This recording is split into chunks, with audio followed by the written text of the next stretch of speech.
Assam ধামিকা কাইৰিউ karate প্ৰশিক্ষণ কেন্দ্ৰৰ বাৰ্ষিক বেল্ট আৰু প্ৰমাণপত্ৰ প্ৰদান অনুষ্ঠান মহানগৰী নাৰেংগীস্থিত প্ৰশিক্ষণ কেন্দ্ৰটোত অনুষ্ঠিত কৰা হয়। এই বাৰ্ষিক বেল্ট আৰু প্ৰমাণপত্ৰ প্ৰদান অনুষ্ঠানৰ এই অনুষ্ঠানটোত কেন্দ্ৰটোৰ প্ৰশিক্ষাৰ্থীসকলক পৰ্যায়ক্ৰমে ব্লেক বেল্ট আৰু প্ৰমাণপত্ৰ প্ৰদান কৰা হয়।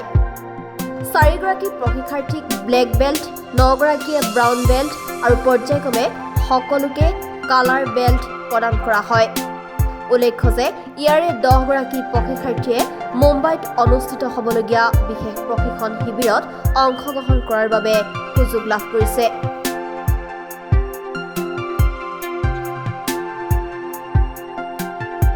আচলতে টিবিএল প্ৰাপ্ত প্ৰশিক্ষক নীলমণি ডেকাই দেৱে আমাৰ নাৰেংগী অঞ্চল বুলিয়েই নহয়, অসমৰ বিভিন্ন প্ৰান্তৰ ছাত্ৰ ছাত্ৰীসকলক লৈ সুন্দৰ এটি কেৰাটেৰ যি এটা প্ৰশিক্ষণ শিবিৰ পাতিছে আৰু অসম নহয় ভাৰতবৰ্ষৰ বিভিন্ন প্ৰান্তত তেখেতসকলে ইতিমধ্যে 100% মানে সন্মান বুটলিবলৈ সক্ষম হৈছে। Gold medal, silver medal, bronze medal.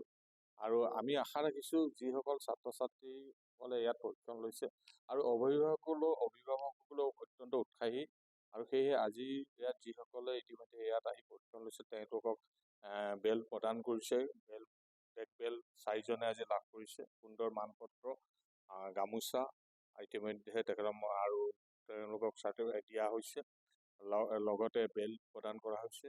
আৰু জানুৱাৰী মাহত নীলমণি ডেকাৰ তত্বাৱধানত 10গৰাকীক মুম্বাইলৈ প্ৰশিক্ষণ ল'ব যাব। তাতে তেওঁলোকে সুন্দৰ প্ৰদৰ্শন কৰি আমাৰ অসমলৈ গৌৰৱ কঢ়িয়াই আনিব। 10গৰাকী ইয়াৰ পৰা ইতিমধ্যে বাছনি হৈছে আৰু আমি ভাবিছোঁ এই অনুষ্ঠানটোৰ লগত আমিও জড়িত হ'বলৈ পাই নথৈ সুখী হৈছোঁ যে নীলমণি ডেকাৰ দেৱৰ যি প্ৰচেষ্টা, এই প্ৰচেষ্টা সদায় অটুট থাকক আৰু আমাৰ যিসকল উঠি অহা যুৱ প্ৰজন্মক শাৰীৰ চৰ্চাৰ জৰিয়তে, এই কেৰাটেৰ জৰিয়তে যাতে তেওঁলোকে সুনাগৰিক হ'ব পাৰে তাৰ প্ৰচেষ্টা যাতে সদায় লাগে আৰু তেওঁলোকে অতিবাহিত কৰি থাকে, অব্যাহতি ৰাখে, তাৰ কাৰণে আমি আশা ৰাখিছোঁ।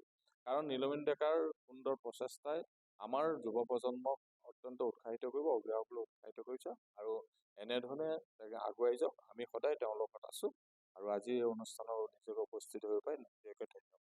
70জন আহিছিলে আমাৰ ব্লেক বেল্ট আমাৰ 4জনে পালে প্ৰথম ব্যক্তি, বাকী 9জনে পালে ব্ৰাউন বেল্ট ফাৰ্ষ্ট কিউ, 11জনে পালে ব্ৰাউন বেল্ট ছেকেণ্ড কিউ, 8জনে পালে ব্ৰাউন বেল্ট থাৰ্ড কিউ, বাকীখিনি colour belt, green belt, orange belt, yellow belt. আজি একচুৱেলি বহুত দিনৰ পৰা মানে একদমটো হোৱা নাছিলে, অলপ মানে অসুবিধা দি আছিলে। আজি যোৱা মাহত হোৱাৰ পিছত আমাৰ কামটো মানে সুকলমে হ'ল। 70জনে দিলে, বাকী এবচেণ্টো থাকিলে।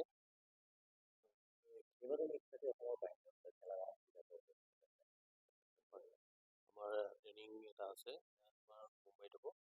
মুম্বাইত আমাৰ 10জনে চিলেক্টেড কৰা গৈছে। ইয়াৰ পৰা ট্ৰেইনিং 3 দিনৰ আছিল, 20, 21, 22।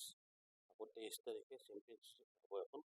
চেম্পিয়নশ্বিপখন আমাৰ মুম্বাইতে তাতে আমাৰ অল ইণ্ডিয়া ধামিকা গাইড কৰা হ'ব।